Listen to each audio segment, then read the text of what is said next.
আপনারা দায়ী, আমার মুখে কিন্তু কোনো মেকআপ নাই, লাগাই দিবেন এটা একদম।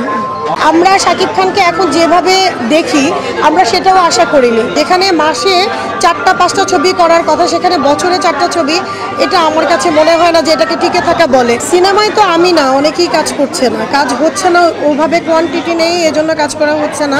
যদি কোয়ান্টিটি বাড়ে, আমাকে যদি প্রয়োজন মনে করেন, প্রডিউসার ডিরেক্টররা যদি ডাকেন, আমরা তো কাজ পাগল মানুষ, অবশ্যই কাজ করব। প্রডিউসার ডিরেক্টরই তো নাই, ডাকবে কারা?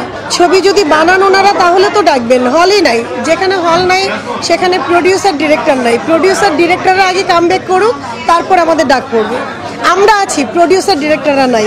আমরা আশাবাদী, আসলে একটু কঠিন হয়ে যাবে, তবে আমরা তো আশা করি। আমরা যেখানে আছি আমরা তো আশা ছেড়ে দেই না।